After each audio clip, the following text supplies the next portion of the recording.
Chers amis téléspectateurs, chers amis abonnés, chers fidèles du live de Destinée, je voudrais vous souhaiter la bienvenue.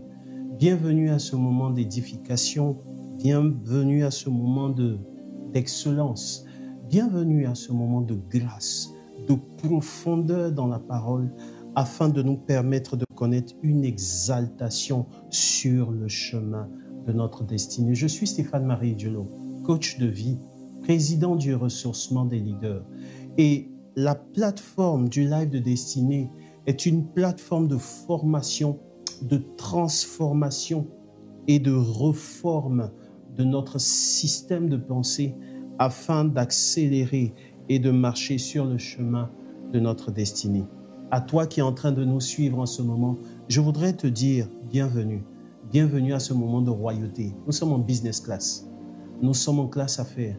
Nous sommes dans la classe des VIP. Nous sommes dans la classe des distingués. Et en tant que tel, nous allons au sommet pour la gloire de Dieu. Avec le concours de la réalisation, le thème va s'afficher maintenant sur votre écran de téléphone. La sagesse pour prospérer, se multiplier et être stable. La sagesse pour prospérer, se multiplier et être stable. Alléluia. Alléluia. Le livre d'Esther, j'aime bien ce passage. Le livre d'Esther déclare que c'est au 10e mois qu'Esther s'est présentée devant le roi. Et c'est à ce moment, à ce 10e mois qu'elle a eu la faveur de Dieu, la faveur des hommes, et elle a été couronnée. Je veux déclarer pendant que tu es en train de me suivre, Dieu n'est pas limité par le temps et par l'espace. Je déclare que ce mois de l'année, conformément à Esther chapitre 2, le verset 16, tu seras couronné d'un diadème royal au nom puissant de Jésus de Nazareth. Les portes des palais s'ouvrent pour toi maintenant au nom puissant de Jésus de Nazareth. Tu accèdes à la royauté en ce 10e mois au nom puissant de Jésus de Nazareth. Mes frères et sœurs, on va vivre quelque chose de fort. De là où tu te tiens, tu peux rendre grâce à Dieu. Au nom du Père, du Fils et du Saint-Esprit, Seigneur, nous te bénissons et nous te rendons grâce. Envoie ton esprit pour renouveler la face de la terre. Répands ta grâce en ce moment, en ce temps. Seigneur, que ce moment soit un temps d'excellence, que ce moment soit un temps de profondeur, que ce moment soit un temps de grâce, Seigneur. Répands ta grâce sur nous, répands ta grâce sur nous et accomplis pour nous l'excellence de ta destinée. Le projet que tu avais selon tes desseins, accomplis-le pour la gloire. Conduis quelqu'un dans une accélération surnaturelle et que ce moment soit un moment où nous puisons aux sources de l'éternité. Seigneur, tu répands ta grâce en ce lieu et quelqu'un est transformé dans sa mentalité, quelqu'un est transformé dans sa vision, quelqu'un change son regard sur sa vie au nom puissant de Jésus de Nazareth. Que ton nom soit infiniment béni. On répond tous Amen, Amen, Amen, Alléluia, Amen, Amen. Qui sent le feu monter? Qui sent le feu monter? La sagesse pour prospérer, se multiplier et être stable sur la durée. Ce message et ce thème a pour objectif principal de pouvoir faire accéder les chrétiens à des dimensions, à des niveaux de productivité sans précédent. Si jusqu'à présent, tu n'as pas connu un certain niveau de productivité, si jusqu'à présent, il y a une soif dans ton cœur, cette soif de voir la gloire de Dieu, cette soif de voir ta vie être alimentée par les ressources du ciel, cette soif de te voir être prospérer et te multiplier, mon frère, ma soeur, tu es au bon endroit. Tu es au bon endroit parce qu'après avoir suivi cet enseignement, après avoir suivi cette formation, quelque chose de nouveau va se produire dans ta vie. En fait, il y a une semence d'éternité concernant la prospérité, concernant la multiplication qui va affecter tes résultats de vie au nom puissant de Jésus de Nazareth.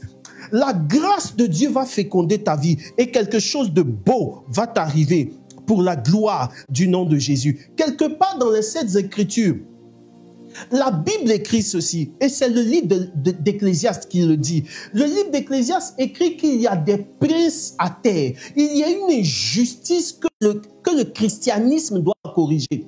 il y a cette injustice-là qui a voulu que les princes se retrouvent à terre et que les esclaves soient sur les chevaux. Le but de cet enseignement, le but de cette formation est de ramener les choses dans leur ordre prioritaire selon les desseins de Dieu. Je déclare pendant que tu es en train de m'écouter en ce moment, que tu récupères ta position d'honneur, tu récupères ta position de grâce, tu récupères ta position de faveur au nom de Jésus de Nazareth. Christ est mort pour que tu sois fécond. D'ailleurs, lorsque vous ouvrez le plus grand livre de leadership qui est la Bible, vous allez voir en Genèse chapitre 1, je suis déjà dans mon thème. Suis-moi très bien. Ne décroche surtout pas. Je suis déjà dans mon thème. Genèse chapitre 1, le verset 28 écrit ceci.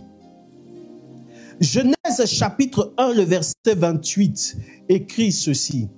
Dieu les bénit et Dieu leur dit, soyez féconds, multipliez, remplissez la terre et dominez sur les poissons de la mer, les oiseaux du ciel et sur tout ce qui se meut sur la terre. Il y a un mandat de domination qui a été assigné à l'homme.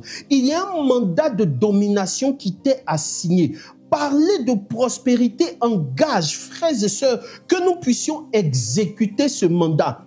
Une mission est faite pour être remplie. Un mandat est fait pour être exécuté. Lorsque vous prenez un ambassadeur qui est affecté, qui est nommé dans un pays, cet ambassadeur-là ne va pas commencer à exercer sans qu'il n'ait présenté au chef de l'État, au chef de cet État-là, ses lettres de créance. En fait, ce sont les civilités de la corporation. L'ambassadeur qui a été affecté va présenter au chef de l'État ses lettres de créance, c'est-à-dire la mission qu'il assigne, la personne qu'il envoie. Et c'est un document qu'il va présenter pour dire, l'État qui m'a envoyé atteste que je suis son représentant dans ce pays. En fait, lorsque vous rentrez dans la maison de cet ambassadeur, vous n'êtes plus dans l'État, mais vous êtes dans le pays de l'ambassadeur qui a été envoyé. C'est pourquoi tu peux te retrouver à Abidjan ici, tu peux te retrouver sur la terre de Côte d'Ivoire, mais dès l'instant où tes pieds foulent le sol de Yamoussoukro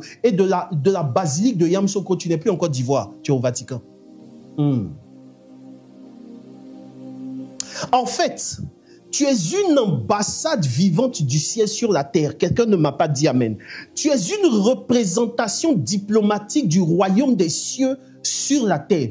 C'est pourquoi ton mindset, c'est pourquoi ton regard, c'est pourquoi tes paroles, c'est pourquoi ton attitude, c'est pourquoi ce que tu es doit correspondre à ce que Dieu a voulu dans sa préscience lorsqu'il t'envoyait sur terre. Ce ne sont pas les conditions naturelles et économiques de la Côte d'Ivoire qui doivent te définir, mais ce sont les conditions du royaume des cieux qui doivent définir qui tu es au nom de Jésus de Nazareth.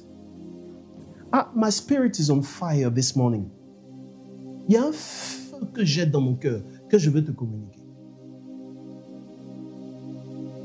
Il y a, vous savez, et je vais vous dire quelque chose.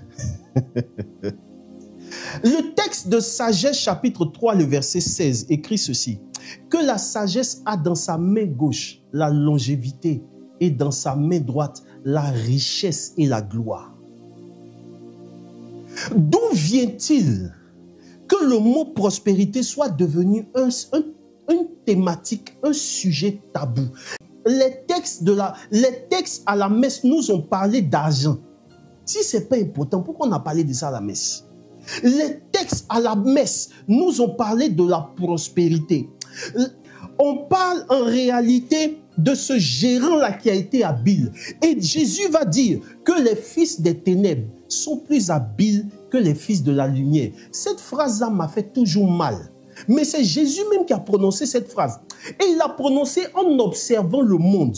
Il l'a prononcé en observant les gens. Il a dit, les fils des ténèbres, là, ils ont une habileté qui supplante les fils de la lumière. Ce matin, je veux prier pour toi.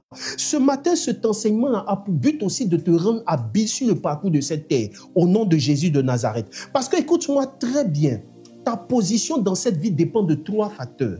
Ta position dans cette vie dépend de 3 points essentiels. Ta position dans cette vie et la façon dont tu vas quitter cette terre dépend de 3 points essentiels. 1, il faut noter cela, mets ça en commentaire. Ta relation avec Dieu. 2, ta relation avec les hommes. 3, ta relation avec l'argent. Voilà ce qui définit ta position dans la société.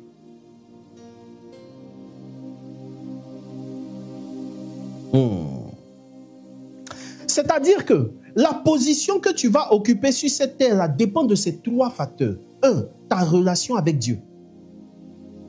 2, ta relation avec les hommes. L'aspect relationnel. Vous savez, il y a des gens qui n'ont pas de grands diplômes, mais qui rentrent partout. C'est un avantage.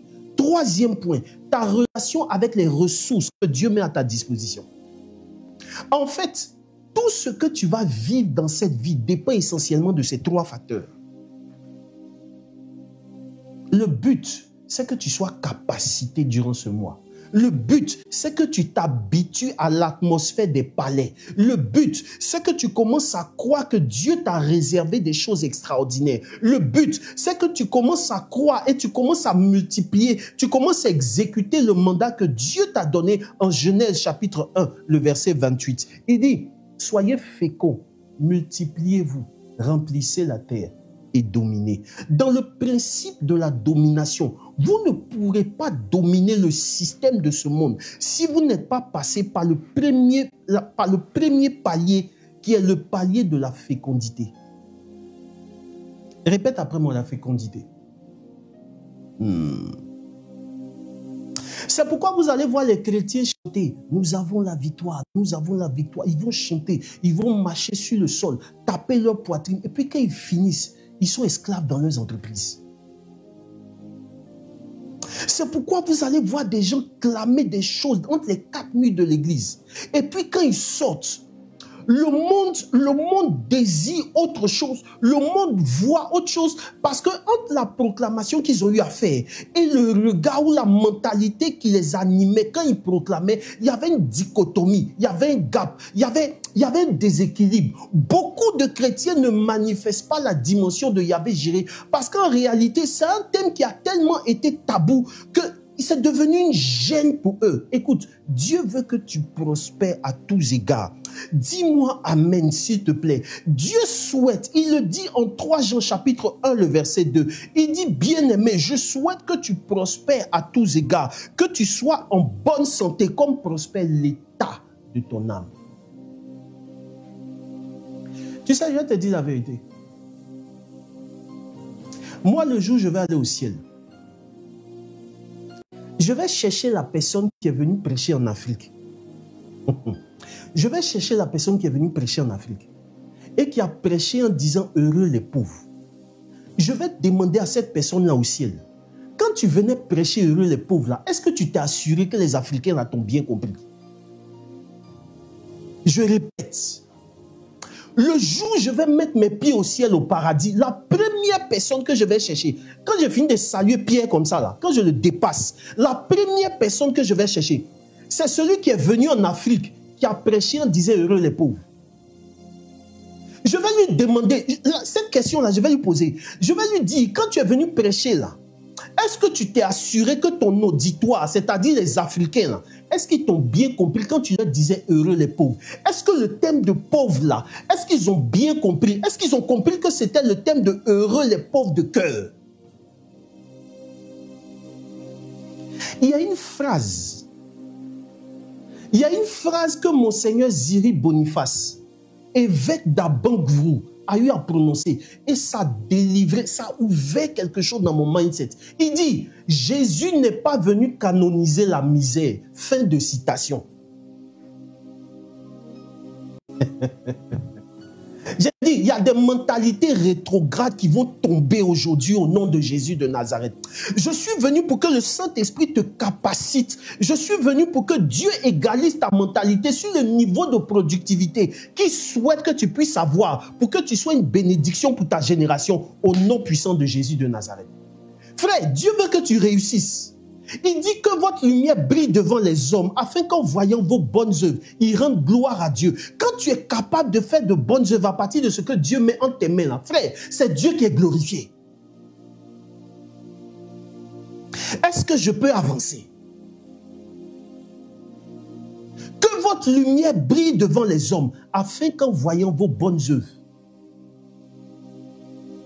Laissez-moi, frères et sœurs, faire un petit... Je vais dépoussiérer un peu. Si tu me donnes l'autorisation, je vais dépoussiérer un peu ce thème.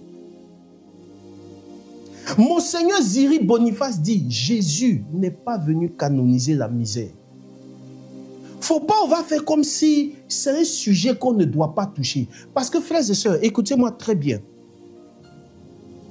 Aussi longtemps qu'on ne prendra pas, nous les chrétiens, nos responsabilités pour assumer notre place dans la société, on va passer notre temps à être des chrétiens moralisés. On va passer notre temps à être des chrétiens qui sont moralisés. Ah, faut pas voler, faut pas faire ceci, faut pas faire... Et puis quand on sort, ce qu'on nous a dit de ne pas faire à l'église, c'est exactement ce qu'on fait dans la société. Parce que le diable nous attend dans la société. Le monde est établi de sorte qu'il y a un Dieu sur cette terre qu'on appelle l'argent. Il y a un Dieu sur cette terre qu'on appelle les ressources.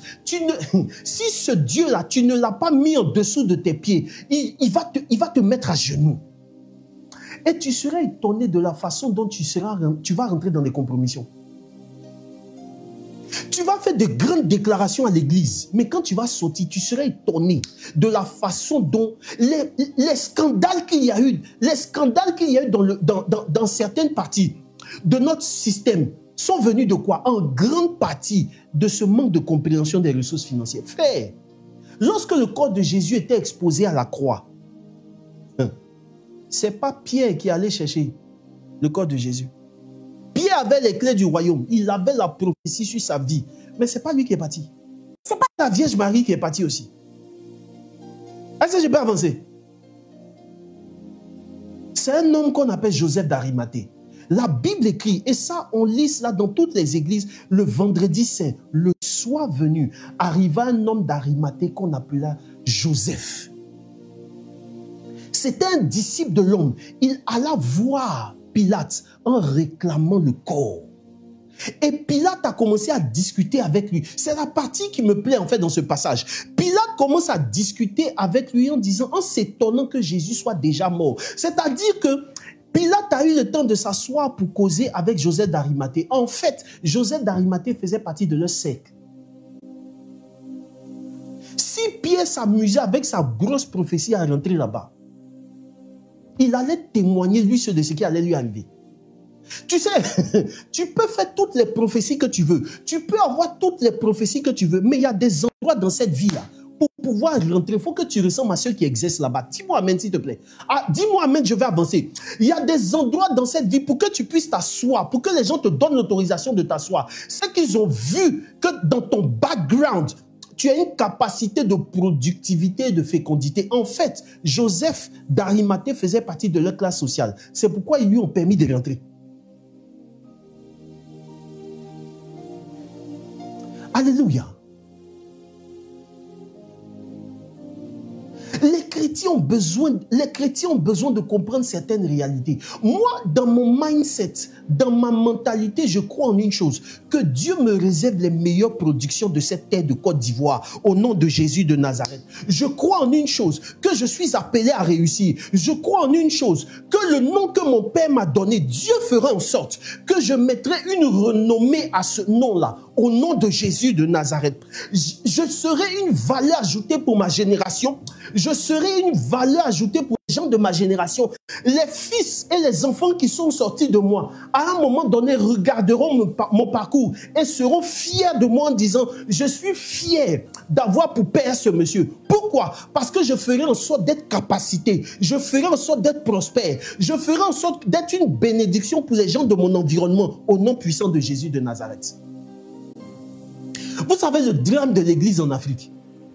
C'est qu'on vit au 21e siècle comme les gens vivaient en 1235, à l'époque de François d'Assise. Là. Je vais te choquer. Les mêmes conceptions qu'on a, que que les gens avaient dans l'Europe médiévale. On est médiévaux. Médiévaux, ça vient du français. C'est comme ça que le français est compliqué. On est médiévaux. On est rétrograde. On a une pensée rabougrie, limitée sur nos façons de faire. Écoutez, je vais vous donner un cas très simple. La cathédrale Notre-Dame de Paris est partie en fumée. Vous savez qui a le plus donné pour la reconstruction de la cathédrale? Ce sont les catholiques américains. C'est un fait. D'après les Ivoiriens, ils ont un mot, c'est factuel. Lorsque la cathédrale Notre-Dame de Paris est partie en fumée, ceux qui ont contribué le plus, ce sont les chrétiens anglophones. Les Français eux-mêmes n'étaient pas en tête de ceux qui ont contribué. Regardez comment c'est choquant. Parce que quand tu vas aller demander aux Français là, c'est des râleurs. C'est le pays où on se plaint le plus. Et cet héritage-là, nous, les Ivoiriens, on a copié ça un peu. Ah non, c'est pas possible. Ah non, je ne peux pas. Ah non, non, non, non, non.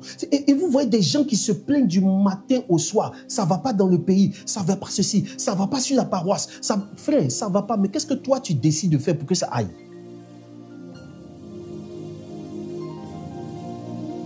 Aujourd'hui, nous allons dépoussiérer ce thème. Parce qu'en réalité, frères et sœurs, beaucoup de chrétiens oublient que à un moment donné dans le combat spirituel, ça devient une question. J'ai vu des choses. J'ai vu des choses. Nous sommes dans une partie du monde où vos parents ont besoin de vous. Je vais dire quelque chose. Ce qui alimente la sorcellerie en Afrique, là, c'est la pauvreté. C'est pas autre chose.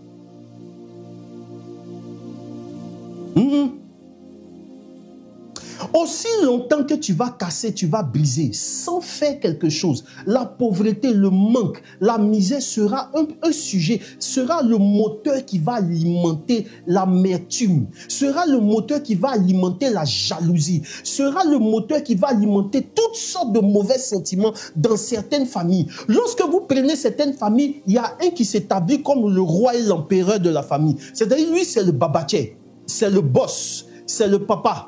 Si tu dois bénéficier de ces francs, viens faire allégeance, viens te coucher à ses pieds. Tant que lui n'est pas arrivé à la réunion, là, la réunion ne démarre pas. Tu vas voir même les gens venir s'excuser d'être venus en retard plus tôt. Alléluia. Les gens vont s'excuser de dire, ah, vraiment papa, on ne savait pas. La réunion devait commencer à 15h, on est venu à 14h. Excuse-nous. Pourquoi? Parce que la Bible déclare que la sagesse du pauvre, là, elle est méprisée. C'est-à-dire que même quand le pauvre se débrouille pour être sage à un moment donné, on dit tu as fini d'être sage. Passe à côté, pardon. Parce qu'après ta sagesse, là, tu peux... il y a une phrase que les Ivoiriens disent qui fait trop mal. Quand un Ivoirien te dit tu peux rien créer, frère, il faut t'asseoir. L'Ivoirien dit, après que tu sois devenu sage, tu peux rien créer. Tu peux rien créer. Mais je déclare que toi, tu vas créer quelque chose au nom de Jésus de Nazareth. Regardez le système de nos familles. Regardez ceux qui pouvaient aux besoins des familles. Regardez comment ils se comportent. Des fois, tu vas aller. Des fois, il y a des gens qui vont s'arrêter devant le portail du monsieur à Cocody. Le monsieur est là et puis il fait dire à son gardien, il faut lui dire, oh, c'est lui là encore. Faut lui dire que je ne suis pas là. Je refuse cette vie-là sur toi au nom de Jésus de Nazareth. Que les gens vont vivre dans le manque, ils seront dépendants. Tu vas dépendre des humeurs des gens. Tu vas dépendre des humeurs des gens. Tu vas dépendre des gens qui sont autour. Quand les gens vont te voir à un moment donné, ils vont te mépriser. Et ça va créer une situation. Vous savez, frère, le manque finit par rendre des gens amers. Et l'amertume finit par créer la jalousie. La jalousie est le pont direct pour la sorcellerie. Je dis, ce qui alimente la sorcellerie en Afrique, c'est la pauvreté. C'est pourquoi toi, Dieu doit te capaciter pour que tu puisses sortir ta famille de la misère et de la pauvreté au nom de Jésus de Nazareth. Regardez, les gens sont dans nos villages. Tu ne peux pas aller là-bas parce que toi-même, tu sais que tu ne peux pas aller là-bas les mains vides. Est-ce que tu vois un peu? Tu ne vas pas au village. Tes parents sont là-bas. Quand il y a cotisation, on ne te voit jamais. Et puis dans leur cœur, ils se disent, mais lui là, il a réussi, mais il ne nous rend pas visite. Les gens se sentent abandonnés. Ils ont une amertume dans leur cœur. Ça nourrit certaines choses. Et ils commencent à réfléchir en disant, on va voir, le jour son corps va arriver là, on va voir. Ça dit que à force, la méchanceté, l'amertume finit par emmener les gens à avoir des pensées nuisibles. Allez regarder dans les environnements où les gens ne serait-ce que le nécessaire pour vivre. Vous allez voir que, tu vois, non, Madame Dulo, ça va. Tu as ta petite maison, le monsieur aussi a sa petite maison. Ça va quoi? Le jour où on fait une fête ici, on peut y aller faire une fête là-bas. Mais aller dans les familles où il n'y a pas, où tout le monde n'est pas... Pourquoi c'est chez lui seulement? Parce que la pauvreté rend vulnérable. Je vous assure, je vous dis la vérité. La pauvreté rend vulnérable. La pauvreté fait que tu te sens en danger partout. Quand on dit, hey, tu as l'impression de te sentir concerné. Tu marches dans la rue, tu es habillé, mais tu as l'impression d'être nu. Parce que ça te rend vulnérable. Ça crée une insécurité autour de toi. Je dis la vérité. Allez demander à toutes les femmes. Allez demander à toutes les femmes qui sont mariées. Il y a une de mes filles... Il y a une de mes filles qui m'a dit vraiment coach. Le monsieur à un moment donné a perdu son emploi. Et vous savez, les hommes, quand ils passent par une situation difficile, les premiers à s'accuser, ce sont eux-mêmes. Je suis en train d'ouvrir un pan que beaucoup de gens n'auront pas le courage de te dire. Les premiers à s'accuser, ce sont eux-mêmes les hommes. Quand la femme éternue dans la maison, le monsieur se sent en danger. Qu'elle prenne une bouteille et elle dépose. Ce que le monsieur va voir, c'est pourquoi elle a déposé la bouteille de cette façon. Pourquoi? En réalité, et quand tu vas lui demander, non, elle ne me respecte pas. Ce n'est pas parce qu'elle ne le respecte pas. Il se sent en danger parce qu'il n'a pas de ressources. Je suis coach. Je ne suis pas les gens des prédicateurs qui vont te caresser dans le sens du poil. Je suis coach. Je vais te dire des choses qui vont t'emmener à guérir. Alléluia. À un moment donné, vous allez voir que ça va commencer à créer des dissensions dans le couple. Ça va commencer à créer des dissensions dans le foyer. Parce que le monsieur lui-même, il a reçu le mandat d'être un pourvoyeur pour la famille. Mais il est en incapacité. Et comme il est en incapacité, toutes les fois où sa femme le regarde d'une certaine façon, il interprète ça à partir du prisme. Ah, moi je prie. Que l'église ne soit pas remplie de personnes moralisées qui passent le temps à prier et qui ne soient pas financièrement prospères. Je déclare sur ta vie que tu seras financièrement prospère au nom puissant de Jésus de Nazareth. Beaucoup de gens se comportent comme si on était en 1235, à l'époque de François d'Assise. Tu es père de famille, c'est toi qui parles de pauvreté, tu louanges la pauvreté. Allez regarder les franciscains, ce qu'ils sont devenus.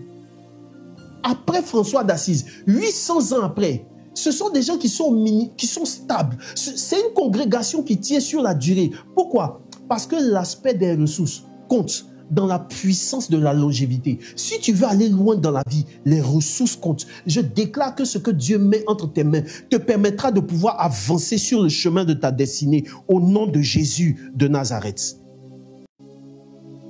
Frères et sœurs, Dieu veut qu'on prospère. Dieu veut qu'on soit fécond. J'ai fait des recherches et je me suis rendu compte que des trois religions révélées, le judaïsme, l'islam et le christianisme surtout le christianisme que nous pratiquons, est un christianisme qui a mis de côté certaines choses. Lorsque je faisais mes recherches, je me suis rendu compte que les Juifs ont été introduits très tôt dans le secteur des finances et de la banque. Vous savez pourquoi et quand? Les Juifs ont été introduits très tôt dans le secteur des finances et de la banque à l'époque médiévale, au Moyen-Âge. Pourquoi? Parce que le secteur de la finance, de la banque, de l'argent était un secteur que personne ne voulait toucher. Aucun chrétien ne voulait toucher à l'époque. C'est devenu un boulevard, Madame Dulo, pour les Juifs. Ils ont commencé à acheter des terres. Ils ont commencé à négocier avec les banquiers, avec les financiers. Aujourd'hui, si vous allez en Europe, prenez les plus grandes banques, vous allez toujours trouver des Juifs. C'est-à-dire qu'on a laissé des boulevards à des gens au moment où on va se réveiller là. Ils ont occupé l'espace. Et on est dans nos églises à chanter. On est dans nos églises à dire on sera toujours à la tête et jamais à la queue. Frère, c'est une bonne déclaration. Ça te permet de te sentir psychologiquement, voilà, chose. Mais quand tu sors, toi-même, tu sais où tu vas, chez le boutiquier. Tu sais. Sois capable un jour de pouvoir dire, je serai toujours à la tête et jamais à la queue. Et puis à un moment donné, la prophétie d'Ésaïe déclare, vous prêterez à des nations nombreuses. C'est-à-dire qu'à un moment donné, c'est le boutiquier, c'est le dialogue là qui vient prendre crédit avec toi au nom de Jésus de Nazareth. Moi, c'est ce que je veux pour les chrétiens. Parce que laissez-moi vous dire la vérité, si on n'arrive pas à ce niveau, on va perdre une génération. Si on n'arrive pas à ce niveau, le christianisme serait scandale pour les gens de ce monde. Si on n'arrive pas à ce niveau, nos enfants vont nous voir et puis vont nous demander, mais si tu dis que Dieu est bon, là, pourquoi est-ce que tu es, pourquoi est-ce que l'autre là, ça allait et puis toi, ça ne va pas? Parce que la génération de nos enfants, c'est une génération qui pose des questions. C'est pas une génération. Nous, là, notre éducation, c'est l'éducation des acquins. Quand papa te dit assieds-toi là, tu t'assois et puis tu ne bouges pas. Mais la génération de nos enfants, quand tu leur dis assieds-toi, ils te disent pourquoi? Cette génération Z qui est en train de venir, c'est une génération qui va questionner, qui va nous questionner sur des sujets qui ont été tabous pour nous. C'est une génération qui va commencer à nous questionner, qui va nous répondre en disant, mais pourquoi cette partie-là, Dieu n'a pas réglé? Pourquoi vous n'avez pas osé parler de ça? C'est vrai, mais je refuse d'avoir ce niveau de résultat-là. Et ils vont commencer à louanger, ils vont commencer à admirer. J'ai posé une question lors d'un après-midi politique. J'ai demandé, il y a combien d'élèves qui ont envie de ressembler à leur professeur ici en Côte d'Ivoire? Ils préfèrent aller ressembler à un rappeur qui roule dans une voiture de 100 millions. Quand tu lui dis, il faut étudier, tu vas avoir un doctorat, il dit, mais moi, il y a vu des docteurs. Mon professeur, là, c'est un docteur. Mais quand je le vois, je n'ai pas envie de lui ressembler. Quand je le vois, je n'ai pas envie de devenir comme lui. J'ai envie de devenir comme H. Ah. Je ne vais pas dire les noms. J'ai envie de devenir comme le rappeur. Là. Tu vois, il a des tatouages sur lui. Quand il crie Banger, tout le monde crie Banger. Et puis quand il sort là, sa voiture fait 100 millions. L'enfant regarde. Frère, à un moment donné, vous savez, il y a des niveaux où si Dieu ne vous capacite pas financièrement, si Dieu ne vous fait pas rentrer dans un certain niveau de prospérité, les gens vont vous appeler papa, maman, mais ils auront des modèles ailleurs. Je prie pour toi que la mentalité qui entretenait la pauvreté, la misère, le manque, soit endommagée en ce moment au nom de Jésus de Nazareth. Et que tu rentres dans une dimension de prospérité, que tu rentres dans une dimension de fécondité pour la gloire de Dieu. Moi, il y a des choses que j'accepte, j'ai refusé. Je me suis retrouvé quelque part. Et puis, il y a quelqu'un qui faisait une prière là. Seigneur, donne-nous ton esprit afin que nous puissions accepter notre condition de pauvreté matérielle. J'ai dit, je suis sorti, je suis allé me mettre là-bas en attendant la fin de la prière pour aller à la messe. Donne-nous ton esprit pour qu'on accepte notre condition de pauvreté matérielle. Le Saint-Esprit n'est pas... Tu ne peux pas me convaincre que le Saint-Esprit est venu pour ça. Je ne réponds pas amen à prière comme ça là. Je suis venu créer en toi une révolte. Je suis venu créer en toi une semence pour que tu puisses te déployer. Ah, je bénis le Seigneur pour l'homme de Dieu, Ange Rodrigue Elikwasi. Que Dieu te bénisse, homme de Dieu. Voilà, c'est un pasteur qui est en train de suivre ce message. Que Dieu te bénisse, homme de Dieu. Sois richement béni par la grâce de Dieu. Alléluia. L'Église est arrivée à une époque où la société va nous questionner. Les gens vont nous poser des questions. Vous dites que Dieu est bon et puis regardez votre vie. Frère, si toi-même à un moment donné, tu ne te poses pas ces questions-là, un jour, les gens seront dehors. Quand tu vas dire, mon frère, ma soeur, Jésus est bon, donne ta vie à Christ, ils vont te dire, Si c'est... Regardez les gens. Les gens, vous voyez des gens qui sont sérieux, des gens qui sont sérieux avec leur destinée. Regardez quand ils viennent aux assemblées, et puis tu lui dis, donne ta vie à Christ. Quelqu'un qui ne prie pas pour voyager, il vient s'asseoir dans l'assemblée de prière, et puis tu lui dis, mon frère, donne ta vie à Christ. Parce que quand tu vas venir à Christ, Dieu va te donner un visa. Le gars là, il ne va pas à l'ambassade. C'est l'ambassade qui se déplace pour venir prendre son passeport pour lui donner un visa. D'ailleurs, il n'a même pas de visa, il a un séjour à l'international. Un gars comme ça, quand tu vas venir lui prêcher un tel évangile, il va te dire, mais si c'est pour aller à Dieu, laisser des choses pour avoir visa. J'ai déjà ça sans connaître Dieu. J'ai déjà ça sans connaître Dieu. Quand il voit des gens danser, J'ai eu mon visa. Wow, il ne comprend pas. Il se demande, mais je suis où? Ces gars-là, ils vivent sur quelle planète? Un visa, avant d'être un témoignage, c'est une procédure administrative. Oh, dis-moi, mais Dieu avancé. C'est une procédure administrative. Quand tu deviens une bénédiction pour les nations, là, les nations te sollicitent. La Bible déclare en Ésaïe 60, le verset 22, que tu mangeras, tu suceras le lait des nations. Tu suceras le lait des nations au nom de Jésus. La première fois que je suis arrivé en Europe, il y a une jeune dame qui me regardait. Elle nous regardait et puis elle dit, mais vous ne paraissez pas dépaysé. Elle dit, dépaysé. Pourquoi? Parce que ici à Paris. Ma chère, je suis quitté à Yopougon. Mais ce n'est pas parce que tu vas me voir à Paris aujourd'hui, c'est ma première fois qu'elle serait... Non. Je ne suis pas impressionné par ça. Ce n'est pas Paris qui est une bénédiction pour moi. C'est Stéphane-Marie Duro qui est une bénédiction pour la terre de Paris. Tu sais, quand tu as ce genre de mentalité-là, tu ne cours pas après certaines choses. Tu deviens, tu grandis. Tu commences à laisser Dieu te capaciter. Tu commences à laisser la gloire de Dieu féconder en fait tes aspects. Quand tu laisses la gloire de Dieu féconder tes aspects, tout ce que tu cherchais au départ commence à te chercher. Il dit, grâce et bonheur m'accompagneront. Ce n'est pas toi qui accompagne la grâce et le bonheur. C'est la grâce et le bonheur qui t'accompagnent au nom de Jésus de Nazareth.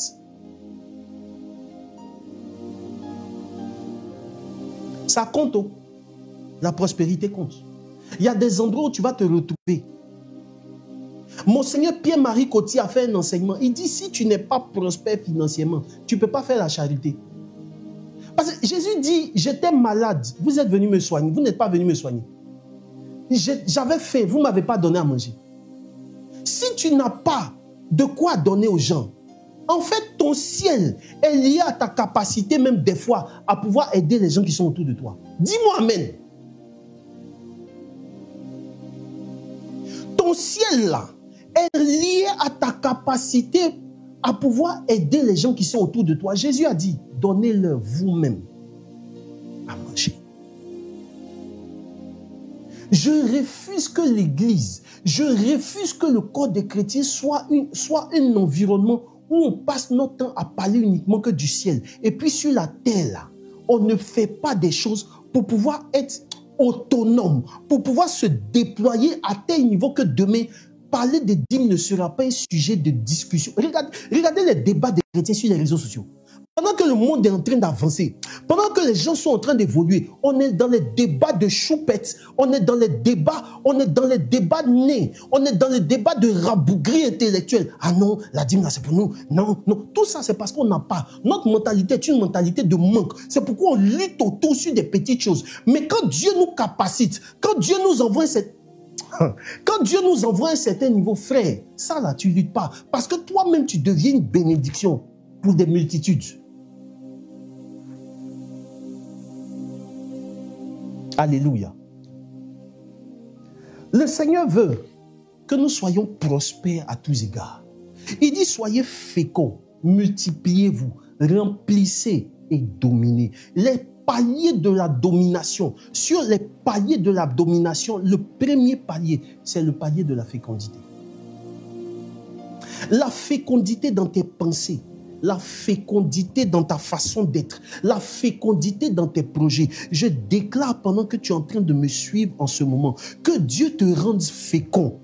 Que Dieu te rende fécond. Fécond dans tes idées, fécond dans ton regard, fécond dans tout ce que tes mains touchent au nom puissant de Jésus de Nazareth. Que tout ce que tes mains touchent prospère. Que rien de ce qui est entre tes mains ne meure, mais que cela prospère pour la gloire de Dieu. Que les païens se rendent compte que Dieu est avec toi. Que le Dieu de la fécondité est avec toi. Écoute mon frère, sois fécond dans ton travail. Sois fécond dans tes activités. Vois la gloire de Dieu au nom de Jésus de Nazareth. Le psaume 128 est un psaume qui a été beaucoup récité par les Juifs. Et ce psaume, Jean, tu vas me donner le psaume 128. Ce psaume déclare au verset 2, il dit, tu te nourris du travail de tes mains, tu es heureux et tu prospères. Tu te nourris du travail de tes mains, tu es heureux et tu prospères. C'est une bénédiction qui est rattachée au psaume 128. Quand les Juifs lisaient ce psaume, ils avaient conscience que même quel que soit ce qu'ils faisaient, la grâce de Dieu apportait une valeur ajoutée à ce qu'ils faisaient. Et ils prospéraient pour la gloire de Dieu. Mes frères et sœurs, la Bible écrit ceci, c'est la bénédiction du Seigneur qui enrichit. Et elle n'est suivie d'aucun chagrin. Tu peux te lever à 5 heures, travailler jusqu'à minuit. Sans la grâce de Dieu, tu seras frustré. Sans la grâce de Dieu, tu auras un sentiment de non-accomplissement. Mais avec la valeur ajoutée de la grâce de Dieu, ta vie ira de croissance en croissance. Tu connaîtras une fraîcheur dans tes résultats à cause de ce que Dieu permet que tu puisses faire. J'ai vu des gens à un moment donné qui ont refusé qui ont refusé certaines situations. Ils se sont dit, moi, ma vie là, ça ne sera pas la vie de monsieur tout le monde. Moi, je suis contre le fait qu'à l'âge au niveau du CE2, du CM1 et du CM2, on enseigne à nos enfants que leurs grands-parents, leurs ancêtres ont été défaits pendant la colonisation et pendant la pénétration française. Parce que l'âge de 7, 8, 9 ans, c'est à peu près, selon les psychologues, l'âge de la raison. C'est à ce moment-là que toutes les informations, l'enfant imprime tout. Il commence à voir autour de son environnement ce qui se passe. Il commence à regarder. Et c'est précisément à cet âge-là que vous allez voir des enseignants qui sont les plus grands influenceurs d'un individu venir raconter à cet enfant-là que tes ancêtres ont perdu. On sème sans le vouloir et sans le savoir des graines de défaite dans le cœur des gens qui sont en train de grandir. Ils grandissent avec le sentiment d'un complexe d'infériorité. Même quand ils se retrouvent dans certains pays, il y a des métiers qu'ils ne peuvent pas faire. Quand tu vas te lever, tu vas aller postuler à certains emplois, tes propres frères africains noirs vont commencer à te dire ça là, ce n'est pas réservé pour nous, c'est réservé pour les blancs. À partir du moment où tu es noir, il y a un plafond de verre au-dessus de ta tête. À partir du moment où tu es noir, il y a des choses qui ne te sont pas réservées. Alors qu'en fait, il y a une alliance sur ta vie. Je refuse d'être un défaitiste. C'est pourquoi moi, personnellement, je vous dis, enseignez des histoires de héros à vos enfants. Montrez à vos enfants que vous êtes des champions. Montrez à vos enfants que l'Afrique a germé et a généré des champions. Montrez à vos enfants qu'avec Dieu, on peut devenir quelqu'un de grand dans la vie. Quand l'enfant grandit, il grandit avec cette semence de héros. Il grandit avec cette semence de champion. Il grandit avec cette semence de conquérant dans n'importe quel endroit où il se retrouve. Il n'a pas le sentiment d'être inférieur par rapport à quelqu'un. J'étais quelque part dans un aéroport et il y avait un monsieur qui était européen. Il était en colère, donc il déversait sa... Apparemment, c'était un homme d'une certaine condition. Qui déversait sa colère à l'aéroport d'Abidjan ici. Et il y a un monsieur qui lui a dit, ne pensez pas que parce qu'on est noir, là, on doit vous subir. Le monsieur s'est calmé en même temps. Lorsque vous allez arriver dans certains endroits, écoute, vous avez le même diplôme, vous avez la même formation. Mais toi, tu es en Afrique et puis les autres sont en Europe. Ce qui va se passer, c'est que les autres qui sont en Europe, là, eux, ils vont donner les lignes. Et puis toi qui es en Afrique, tu seras juste l'exécutant. Pourtant, vous avez la même formation académique. Pourquoi? Parce qu'on a appris aux Africains à subir. On a appris aux Africains à être défaitistes. On a appris aux Africains, contentez-vous seulement du ciel. Les richesses de la terre, laissez ça. Mais moi, je suis en train de t'enseigner quelque chose. Je suis en train de déclarer sur ta vie que tu mangeras les meilleures productions de ce pays au nom de Jésus de Nazareth. Nos États sont ce qu'ils sont.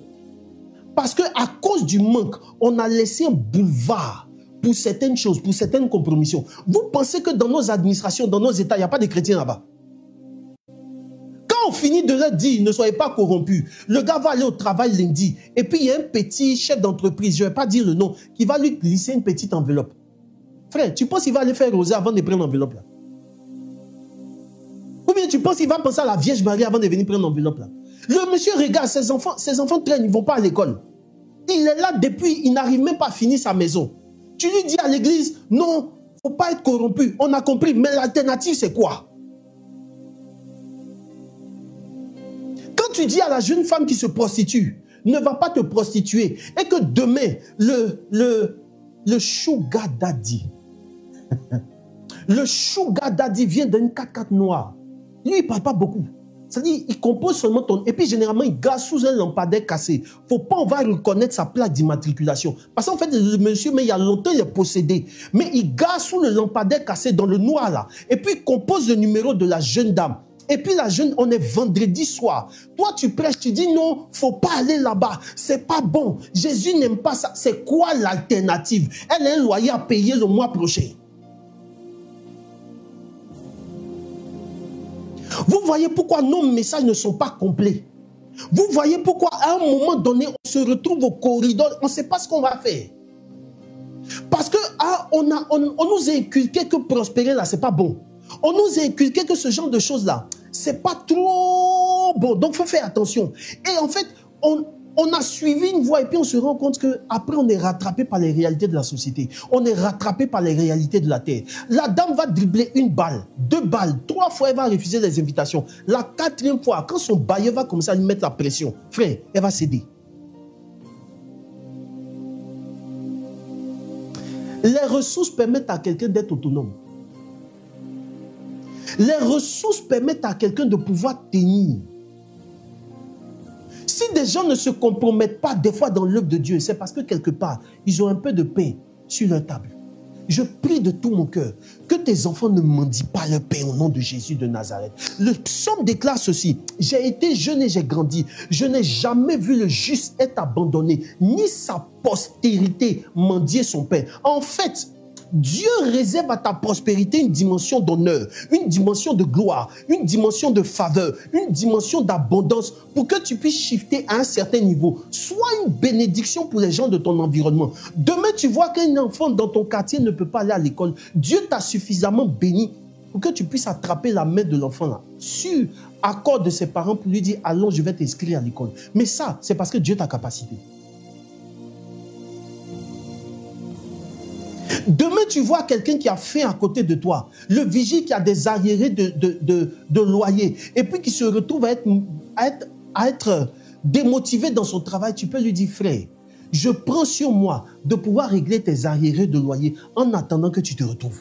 La sœur qui se prostitue, qui mène une mauvaise vie, tu peux lui dire, reste là jusqu'à ce que tu sois autonome.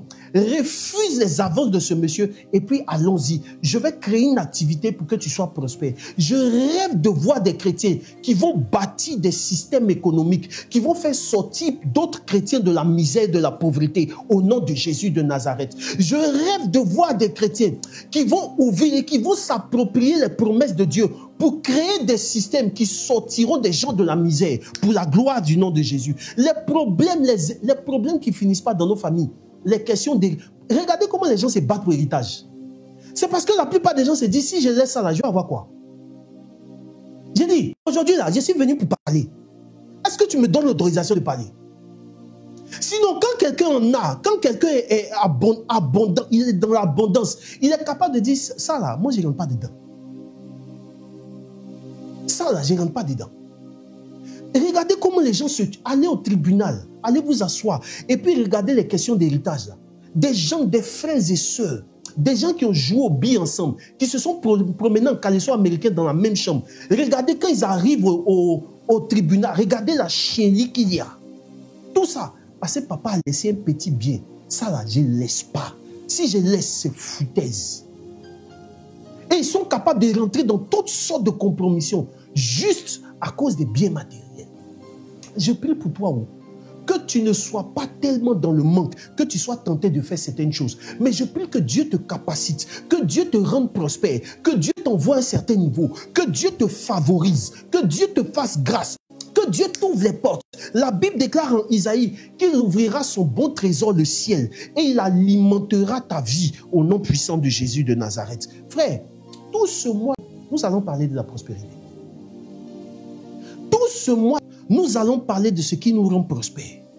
Quand c'est Dieu qui te bénit, on voit les fruits. la fécondité dans chaque aspect de ta vie. La fécondité dans chaque aspect de ta vie. Tu commences quelque chose, ça grandit. La Bible déclare, Ésaïe 60, verset 22, « Le plus petit sera un millier et le plus chétif deviendra une nation. » C'est sur cette parole que je vais m'arrêter. C'est sur cette parole que je veux déclarer. Et de là où tu es en ce moment, je veux déclarer sur ta vie que aussi petit que tu sois, tu deviendras un millier. Tu deviendras une multitude au nom de Jésus de Nazareth. Je refuse la mort prématurée sur ta vie. Je refuse une destinée inachevée. La gloire de Dieu fera en sorte que tu connaisses une abondance surnaturelle dans tout ce que tu vis au nom puissant de Jésus de Nazareth. Dieu te fait prospérer. Reçois la grâce de faire sortir ta famille de la misère. Reçois la grâce de faire sortir tes parents de la misère. Reçois la grâce de faire en sorte que tes parents ne soient pas amers d'avoir autant investi sur toi. Je prie que la grâce de Dieu favorise et facilite les choses dans ta vie au nom puissant de Jésus de Nazareth. Reçois la grâce de prospérer. Sois prospère pour la gloire de Dieu. Sois prospère pour la gloire de Dieu. Sois prospère pour la gloire de Dieu. Que ta mentalité change. Que ton regard change. Que tout ce que tu fais change pour la gloire de Dieu. Merci Seigneur pour ce que tu as accompli. Que ton nom soit infiniment béni au nom puissant de Jésus de Nazareth. Mes frères et sœurs, à cette étape de l'émission, je veux rendre grâce à Dieu et je veux dire vraiment, il faut qu'on reste ensemble. Alléluia. Durant tout ce mois, nous allons épurer la question de la prospérité. Et je crois que cette saison est une saison où le Seigneur te conduira à une dimension de faveur, où le Seigneur te conduira à une dimension de gloire, où le Seigneur te conduira à une dimension d'excellence pour la gloire du nom de Jésus. Tu vas prospérer à tous égards au nom de Jésus de Nazareth. Ah, frères et sœurs, sachez que c'est le mandat que Dieu nous donne en cette saison. La prospérité, la fécondité. Alors, pour tous ceux qui veulent avoir accès, à une session d'accompagnement, on va laisser un numéro, la réalisation va laisser un numéro, c'est le 07 09 88 25 94. Le 07 09 88 25 94. Je répète, le 07 09 88 25 94. Si aussi tu ressens le besoin d'aider cette mission, parce que nous sommes en mission sur les réseaux sociaux, tu peux nous accompagner à travers ton don, tu peux nous accompagner à travers certaines choses, et Dieu qui est le dispensateur de toute grâce et de tout don te bénira pour sa gloire. Alléluia. Il y a aussi des livres. Le livre Relâche ton potentiel et monétiser son talent est disponible. Ils sont disponibles à 10 000 francs. Vous pouvez les avoir si vous contactez ce numéro. J'ai été très heureux de passer ces 50 minutes avec vous. On va se retrouver le vendredi prochain, même heure, même fidélité. D'ici là, entre dans une dimension étrange de la prospérité, de la gloire de Dieu. Que Dieu te bénisse. On se donne rendez-vous prochainement. Rendez-vous au sommet. Big up, je vous aime.